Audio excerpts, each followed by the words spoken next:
दोस्तों नमस्कार। फिर से आपका स्वागत है भगत जी पोषण में। दोस्तों आज हम आपको सच्चाई दिखाएंगे जिससे आप लोग रूबरू नहीं थे। क्या कारण रहा है कि सच्चाई को कलयुग में लोगों ने दबाने की कोशिश की है और सच्चाई जिसने कहा उसका विरोध किया गया है। आज वही संत जो लोग संत रामपाल जी महाराज का विरोध करते थे, जब संत रामपाल जी महाराज ने सत्य बताया तो इस कलयुग में किन किन लोगों ने उनका विरोध किया। जब खुद की बारी आई तो आंसू टपकाने लगे। कलयुग में सत्य नहीं, यदि कलयुग में सत्य बोलते हैं तो आपका विरोध करने लग जाएंगे लोग। कलयुग में आप किसी को कह दीजिए कि लिव इन में रहना गलत है तो आपका विरोध हो जाएगा,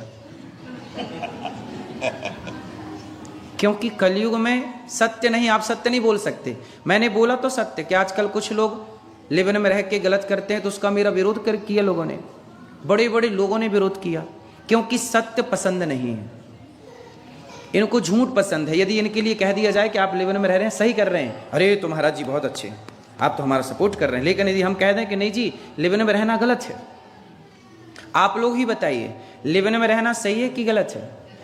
आप कैसी बहू चाहती हो जो लिव इन में रह के आए? बोलो, क्या आप में से कोई भी माँ अपने बेटे के लिए लिव इन में रहने वाली बहू चाहेगी? बोलो, नहीं चाहेगी। लेकिन आजकल हमने बोला कि लिव इन में रहना गलत है तो हमारा क्या कर रहे हैं? अब जैसे विश्वास करने के दो तरीके होते हैं। एक तो यूं मान ले कि जो सामने वाला कह रहा है यह बात सच्ची होगी,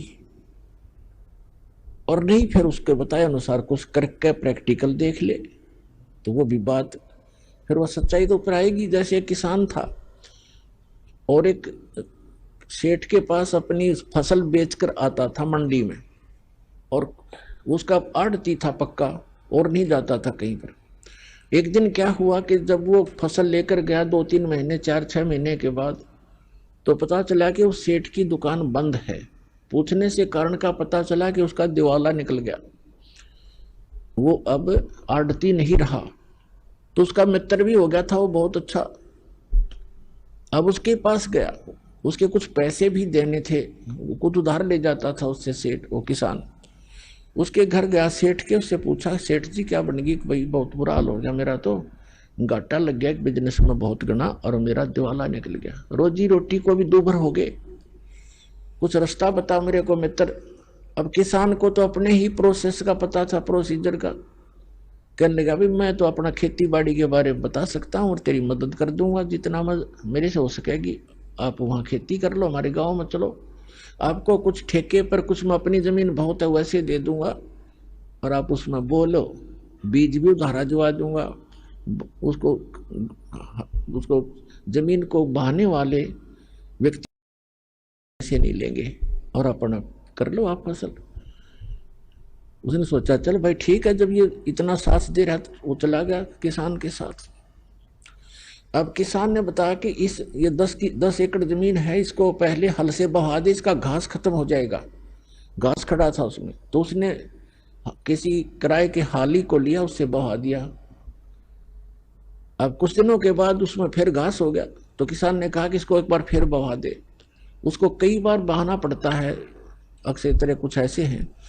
उसके बाद समय आने पर फिर उसमें वर्षा होगी, वर्षा होने से पर कहा कि अब इसमें बीज बो दे, गेहूं बो दे। उसने गेहूं बीज दिया या बाजरा बीज दिया।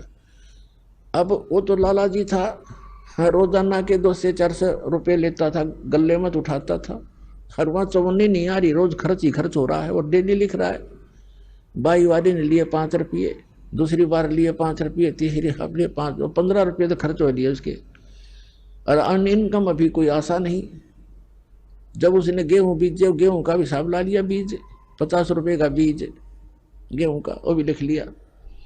उधार थे, देने तो थे ही उसने सोचा बड़ी बात बिगड़ी भाई, आता कुछ नहीं, जा ही रहा है। फिर देखा वो गेहूं बोने के बाद क्या देखा, खेत में सारे में घास उग गया। उसको पता था नहीं प्रोसेस का, वो सारे में गेहूं उग गए थे, सारा हरा भरा हो रहा, और वो माथे बात लाए बैठा। उसने ये सोचा था इसमें फिर घास जाम गया, मित्र कहेगा इसने फिर बवा दे, तो किसान भी घूमता फिरता चला गया देखने के लिए अपने मित्र की खेती, देखो कैसी लगी है, बहुत बढ़िया लगी थी। तो उसने पूछा भाई कैसे बैठा है सेठ जी, ऐसे क्यों चिंतित है? कहने लगा भाई मित्र मैं तो जाऊँ अपने घर में। क्या बोला फिर घास जाएंगे, इसमें आप कहोगे फिर बवा दे, इसमें 5 रुपये फिर लगेंगे। तब वो हंसा उसका मित्र के नहीं ऐसी बात नहीं है, अब नहीं कहूंगा बहाने के लिए, अब तो ये फसल उगी तेरे, ये फसल है, गेहूं होंगे। अब उसका ना जच्चे क्योंकि उसको पता नहीं था कि गेहूं भी बनेंगे कैसे, इसमें गेहूं तो मिट्टी में डाल दिए सारे खराब हो गए। वो तो उनको देख रहा कि गेहूं तो खराब हो गए। अब कहने लगा तो विश्वास रख। उसको विश्वास यूं था कि उसका साथी भी ऐसा ही कर रहा था, अज्ञो भी ऐसे बोल रहा था, थोड़ा दिल डट रहा था पर जचा कती नहीं थी। और जब वो परिपक्व हो गए गेहूं 40 किलो और फिर वहां निकले काफी 20-30, उसमें ऐसे होते थे 20-30 मन। तो जब वो गेहूं पक गए उसमें बाली आली, बाली को उसने फोड़ कर देखा उसमें गेहूं थे। ओहो, तब उसको विश्वास हुआ कि सच में जो मित्र कह रहा था आज वो सारी सच्ची पाई। तो अपने आत्माओं ऐसे ही ये जो ज्ञान है आप प्रथम बार सुन रहे हो, और इस भगवान के विषय में भी आप प्रथम बार सुन रहे हो बहुत से, क्योंकि प्रथम समझो जिसने अब ज्ञान लिया यहाँ से उपदेश लिया वो प्रथम ही समझा जाता है। तो दास जो आपको बता रहा है, दास ने भी वही काम किया है जो आपको समझा रहा हूँ बता रहा हूँ, और फिर आपके साथियों को भी ये लाभ हुए हैं। तो आप इनको देखकर और इस ज्ञान को आधार बनाकर ये करते रहना, एक दिन विश्वास आप पे हो जाएगा। तो इस प्रकार हम जो साधना किया करते थे वो गलत करते थे। आजकल एक बहुत दुर्दांत घटना घटी हुई है, आत्मा रो रही है, उन अपने भाई बहनों की मृत्यु के ऊपर दुख हो रहा है। कबीर साहब कहा करते साच कहूं जग मारण धावे और झूठ कही ना जाई हो। और साच को ये मानते नहीं, झूठों जगपति आई हो। इन झूठों पर विश्वास किए बैठे इन आचार्यों और शंकराचार्यों, संतों मंडलेश्वरों, नकली ऋषियों और मह ऋषियों और संतों और सदगुरुओं पर ये गलत ज्ञान दे रहे हैं, गलत साधना बता रहे हैं। कहते हैं तीर्थ व्रत करें तरबीता और वेद पुराण ये पढ़त है गीता। इनको कहते हैं इनको ज्ञान नहीं, और ये इन तीर्थ व्रतों को जो कर रहे हैं ये सारी शास्त्र विरुद्ध साधना है, ये अच्छी नहीं।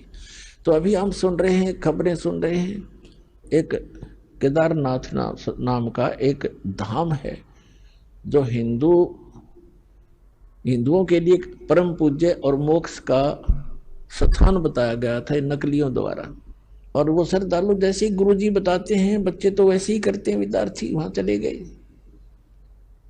अब वहां पर सुनने को आ रहा है कि 20,000 व्यक्ति तो मर चुके हैं। वो पुजारी वो वहां गए थे भक्त।